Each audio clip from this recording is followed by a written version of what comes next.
지금 특검 얘기를 해주셨으니까 이 3특검 중에 뭐 가장 사이즈가 큰 곳이 이제 내란 특검, 조은석 특검인데 서울 고검 사무실 얘기를 한 거예요. 뭐 직접 가서 면담도 하고 뭐 세계층 비워달라 얘기를 하고 비워줬고 출근을 하고 이런 상황들이 지금 보도가 되고 있고 여기에 대해서 걱정하는 분들. 그러니까 아까 우리 오윤혜 씨도 여기서 얘기했지만 이제 검찰이 그렇게 가까이 있고 너무 잘 아는 사람들이 근처에 있으면 이게 정보가 새 나갈 수도 있고 수사 대상이 되는 건물 안에서 수사를 한다는 게 말이 되느냐 뭐 이런 논란이 있기도 한데 또 반대에서는 뭐 어떠냐 거기서 수사를 제대로 한다면 오히려 그게 더 방법일 수도 있지 않느냐 적진의 한가운데에서 수사를 한다는 것 발상의 전환이고 괜찮을 수도 있겠다라고 얘기하시는 분들도 있는 것 같아요. 우리 권태호 실장께서는 어떤 의견이실까요? 저는 고육지책인 것 같아요. 가급적이면 아니라 사실은 검찰. 난 이럴 때 섹시하게 느껴져요. 사자성어 쓰잖아. 아니. 고육지책. 자 박영식 지금 떠오르는 사자성어. 인지상정. 갑자기 저는 양쪽에 물어보면 갑자기 양두구요. 야 진짜 한결같다. 한결같게. 예. 나는 뭐라고 하지? 그러면 청원제청 뭐 이런 거로 물어봐놓고 청원제청이 뭡니까? 아니 사자성어에서 섹시함을 느끼는 거는 이례적입니다. 나는 근데 좋아요. 고육지책 좋습니다. 왜냐하면 이게 267명이라는데 이게 사상 최대 특검 인원인데 그리고 이게 단기간에 해야 되잖아요. 그리고 지금까지 특검은 주로 이제 그 서초동 주변에서 이제 해야 되는데 이게 보안해야 되고 누굴 사람을 부르고 막 이래야 되잖아요. 예. 굉장히 그것도 이제 그 주차장에서 올라오는 거라든지 이런 것도 조심해야 되고 그 동선도 다 따지죠. 동선도 사실. 다 따지고 그러니까 그러면 그 빌딩을 거의 한 동을 다 빌려야 돼요. 예. 물론 이제 그 몇 개 층을 빌려서 한 층도 있지만 최소한 한 층은 다 비워야 돼요.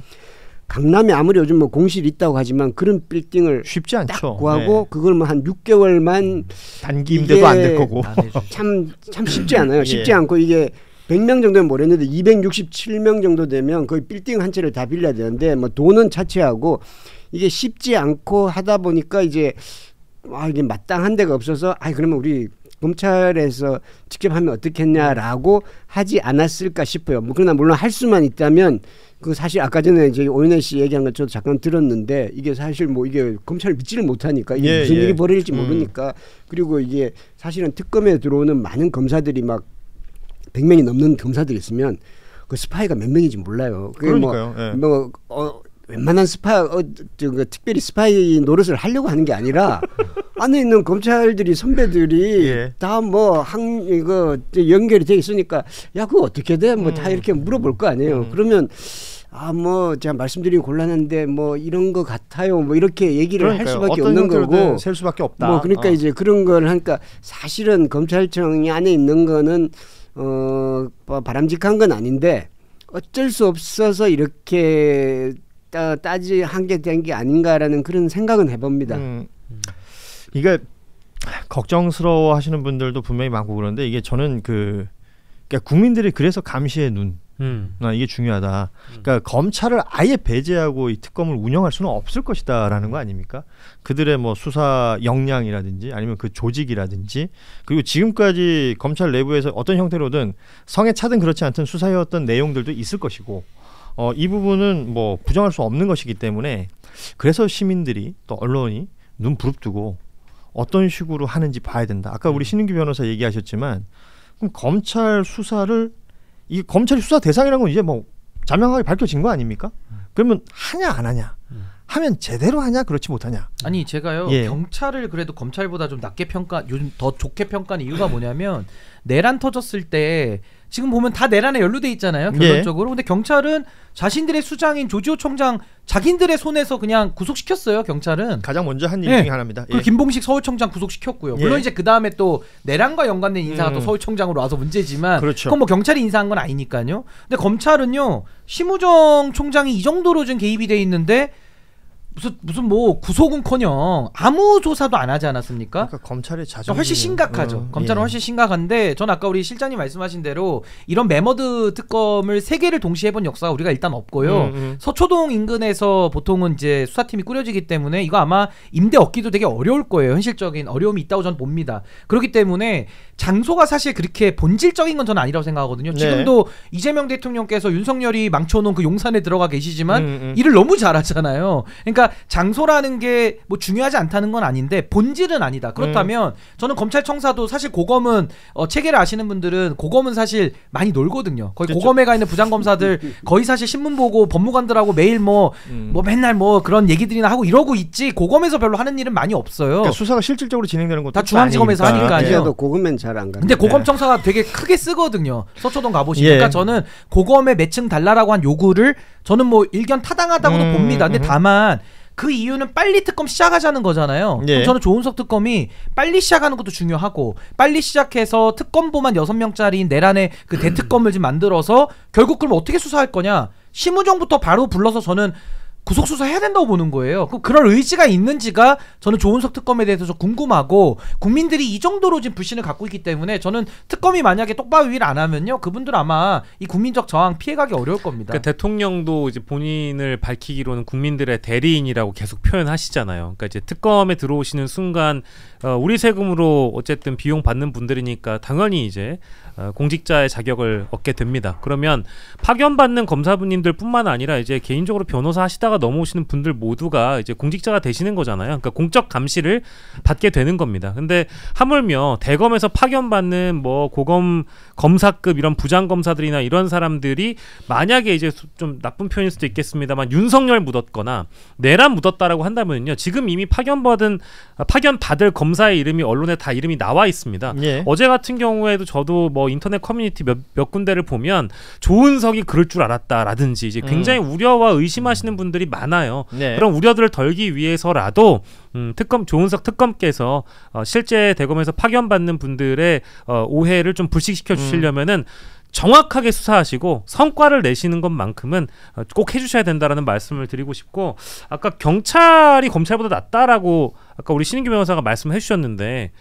요 시간에 이제 들어온 굵직한 속보로는 윤석열이 3차 불출석 의견서를 제출하고 나는 안 나간다. 19일로 예정돼 있다. 죄가 성립되지 않는다. 경찰과 공수처 수사 부적절하다. 부적법하다. 이렇게 얘기를 하면서 뭐 여기에는 출석 조사 대신에 서면 조사 받을 수 있고 제3장소는 갈 수 있는데 어쨌든 니들 수사 부적법해. 이제 이런 식의 입장이니까 경찰이 보여주면 됩니다. 이거 그냥 그대로 둘 수 없는 거 아니겠어요? 지금 받고 있는 혐의 자체가 그 김성훈한테 그 비화폰 조치해야지 이제 이런 지시를 했다라는 혐의가 지금 들어가 있는 거잖아요. 직권남용 교사 혐의인데 이제 이런 것들은 저는 당연히 경찰 쪽에서 빠르게 선제적으로 조치해 주길 바랍니다. 이게 지금 내란 특검이 아마 1차적으로 부딪힐 거는 검찰 부분일 겁니다. 이제 물론 이제 그게 내란 특검에서 검찰에 대한 수사는 많은 부분을 차지하고 있지는 않는데 지금까지 내란에서 경찰의 잘못, 군내의 잘못 다 나왔는데 검찰은 뭘 했는지를 안 나왔어요. 그렇죠. 지금. 그런데 김주현 그 내란 다음 날 박성재, 김주현, 이왕규, 이상민 4명이 모였잖아요. 삼청동 안가. 거기서도 무슨 일을 했는지 안 나와요. 그런데 김주현 수석과 심우정 총장은 이번 비화폰에서도 나왔지만 굉장히 밀접한 사이예요. 2005년에는 대검 기획과장 할 때 그 심우정 총장은 대검 검찰연구관, 이건 이제 부장 차장 단계입니다. 그리고 2007년에는 법무부 검찰과장 할 때 검찰과 검사, 2014년에는 법무부 검찰국장 할 때 법무부 검찰과장, 그리고 법무부 검찰국장이라는 게 어떤 위치냐면 원래 민정수석이 검찰총장한테 맞벌이 전화하면 안 돼요. 그건 안 되고, 그래서 민정수석이 전화할 일이 있을 때는 법무부 검찰국장한테 전화를 합니다. 그렇죠. 장관은 바쁘니까. 그러면 이 김주현 수석은 자기가 그런 전화를 청와대로부터 이전에 많이 받았던 거예요.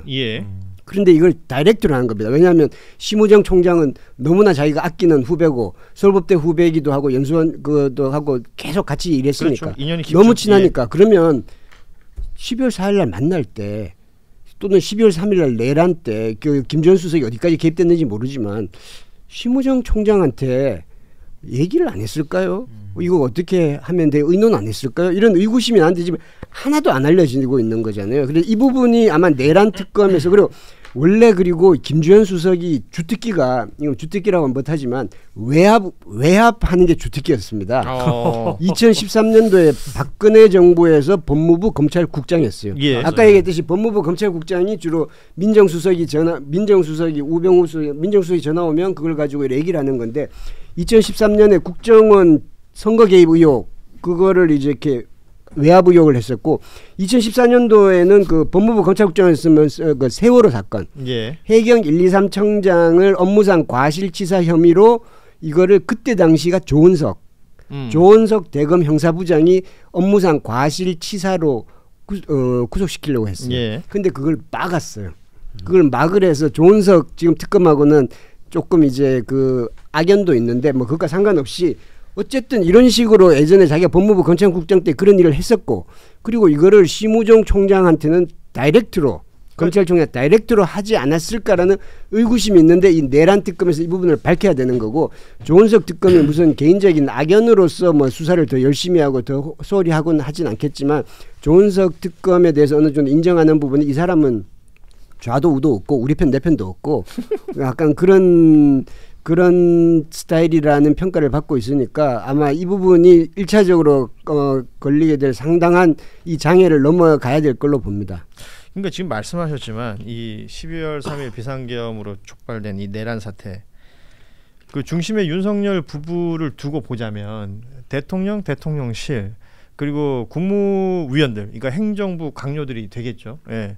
그리고 군, 경찰 여기까지 다 나왔는데 검찰은 뭐 다들 아시는 것처럼 선관위에 투입됐던 군인들이 했던 얘기 중에 좀 있으면 검찰 올 거다.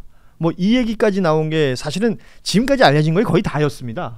그래서 검찰이 어디까지 개입했을까? 그리고 윤석열이라는 인물이 평생 검사만 하던 사람인데 자기가 이런 큰일을 도모할 때 검찰의 무언가 조력이 없이 검찰과 무언가 도모하지 않고 했을까라는 거였는데 뭐 지금 하나둘씩 정황들이 나온다는 거죠. 그렇다면 이 앞단 뒷단 다 생각했을 때 특검에서 수사를 하려면 이 모든 걸 다 봐야 되는 거잖아요.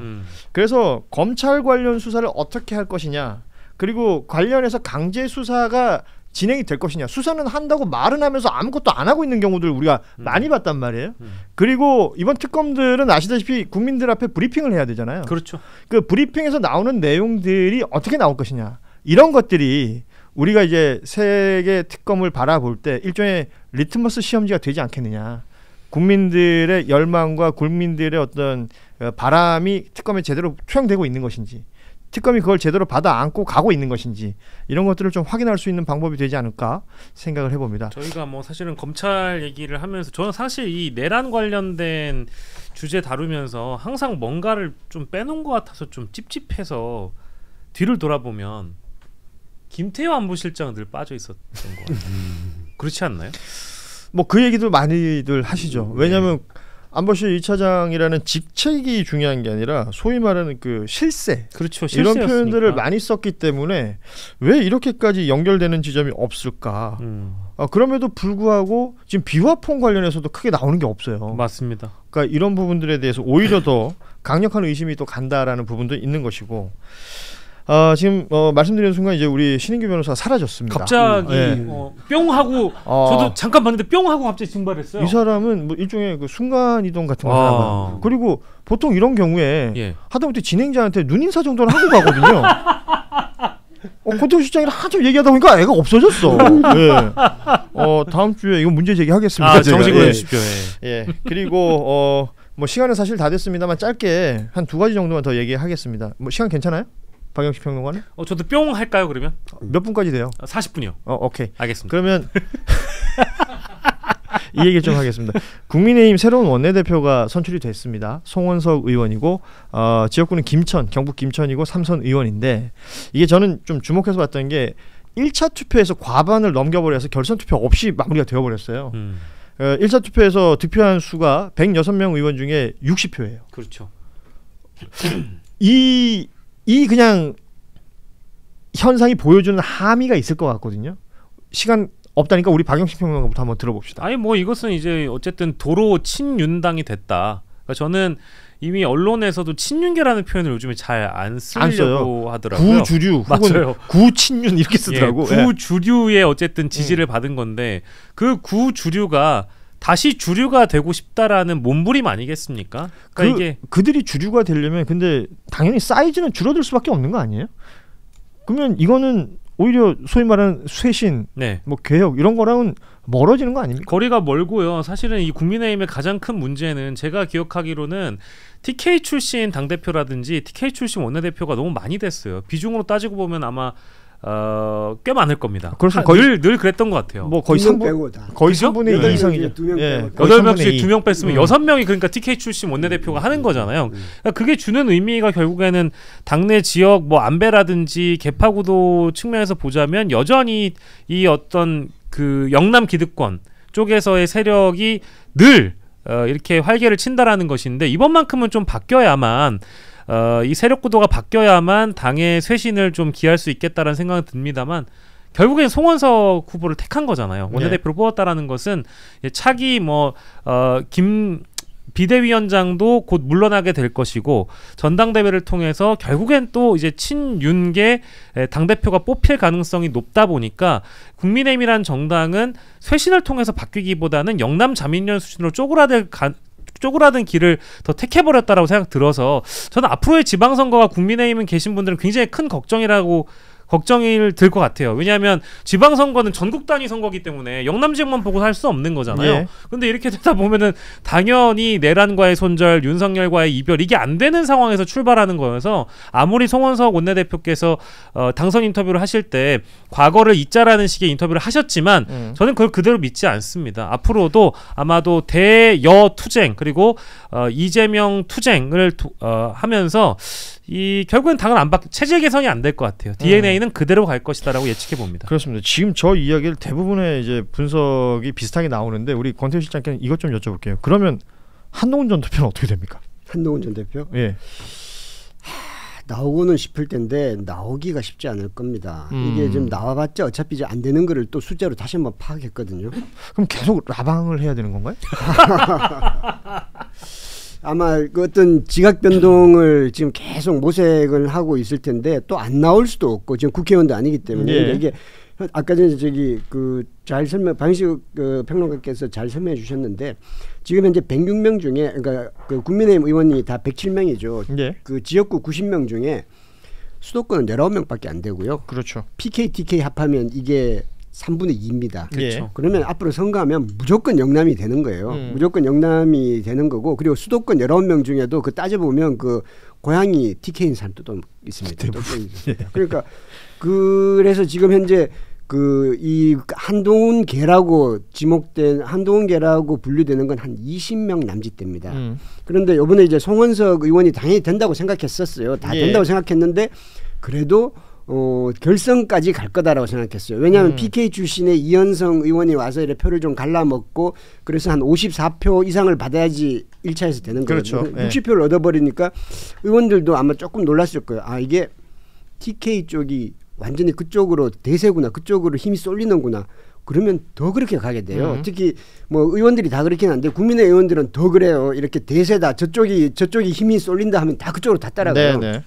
그래서 앞으로도 송원석 의원이 그 개파색이 좀 였고 그리고 이분이 이제 기재부 차관 출신이고 그랬기 때문에 뭐 합리적이고 TK 출신이기도 하지만 합리적이고 그리고 정책에 밝고 그리고 본인도 뭐 이렇게 수도권 민심을 따르겠다라고 말은 합니다만은 이게 수도권 민심을 따르는 게 뭐 GTX 정책 뭐 놓고 그런 게 아니라 수도권 민심을 따른다는 것은 중도적인 지향을 하는 것이고 그걸 하려면 윤석열과의 절연 그리고 친윤계 정리를 해야 되는데 이걸 못합니다. 이걸 할 수가 없어요. 자기가 아무리 하고 싶어도 할 수가 없어요. 그렇게 되면 이게 계속 도돌이가 되는 거죠. 그리고 지방선거 아까 말씀하셨는데 지방선거를 걱정하는 분들은 걱정하지만 걱정 안 하는 분도 있을 거예요. 어차피 내가 국회의원이다. 지방선거면 그렇죠. 내 지역구 안에서 뭐 지방의원들만 잘 챙기고 지자체 그것만 잘 챙기면 되니까 이렇게 되면 나는 괜찮아 이렇게 되면 점점 더 나는 괜찮아 식으로 가게 되면 뭐 영남 자민련이 되든 말든 이렇게 되면 개혁이 될 리가 없고 결국 이건 외부의 충격으로밖에 될 수가 없는 건데 앞으로는 그게 참 쉽지 않아 보입니다. 그러니까 이게 저는 사람을 이제 뽑을 때 있잖아요. 정치인이 과거에 어떤 행실을 했는 행적을 보여줬는지도 굉장히 중요하다고 보는데 송원석 의원의 경우에는 과거에 논란이 적지 않았던 분이긴 합니다. 그 조인트 얘기하시는 건가요? 뭐 별명이 조인트송이라고도 하잖아요. 이제 그런 2021년에 당직자 폭행 사건이 실제로 있었던 분이고, 뭐 이제 이태원 참사와 관련돼서도 사실은 뭐 유튜브발 의혹 제기를 한다라든지 혹은 과거에 일부 채널에 나와가지고 한일 청구권 협정과 관련된 일본의 입장을 거의 두둔하듯이 한 그런 발언을 하신다든지 이제 이런 분이 리더로 뽑힌다라는 것 자체가 저는 국민의힘의 현 주소를 말해준다고 보고, 사실은 꼭 송원석 의원만 얘기할 건 아닌 것 같아요. 사실 같이 후보로 나오셨던 분도 이제 뭐 비가 부슬부슬 내리는데 사진 잘 찍히게 더 왔으면 좋겠다 이제 이런 말씀하신 분 아니에요, 수해 현장에서. 예. 그러다 보니까 이 당은 이제 어디로 가고 있는가. 제가 뭐 어떤 뭐 제1 야당을 뭐 망해라 이렇게 얘기를 하는 게 아니에요. 어쨌든 뭐 우리가 새는 좌우의 날개로 난다고 얘기하지 않습니까? 그러면 대여 투쟁을 할 거라면 적어도 국민들의 관점과 보편적인 인식을 좀 따라가는 분들이 리더가 돼야 된다고 저는 보는데, 혁신위를 통한 전국 정당화를 시도하고 지방선거를 대비하겠다? 이 혁신위 얘기는요, 뭐 비대위 할 때마다 늘 나왔던 주제고 그 혁신위가 늘 제대로 된 일을 못하고 사라집니다.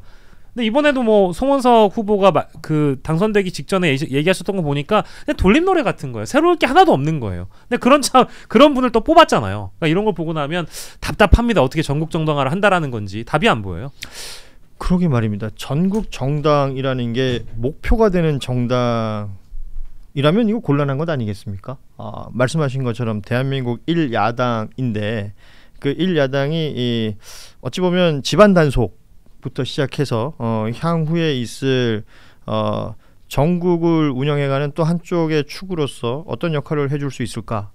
그러니까 가장 먼저 이 해결돼야 될 전제가 해결이 안 된 상태에서 계속 시간을 보내고 있는 것 같아서 국민의힘을 바라보는 대부분의 시선들은 그런 것 같습니다. 물론 그 당의 지지자들끼리의 또 결속이나 이런 것들은 분명히 있겠습니다만 그 규모나 권역이 전혀 늘어나고 있는 것 같지는 않고 오히려 쪼그라들고 있는 것 아닌가라는 생각을 하게 되는 원내대표 선거 결과여서 저희가 오늘 한번 이야기를 나눠봤습니다. 시간이 벌써 43분이 되었습니다. 따라서 우리 박영식 평론가는 가야 되죠? 그렇겠죠. 예. 저 때문에 마치 끝내는 것처럼. 그럼요. 저희는 뭐 더 할 수 있습니다.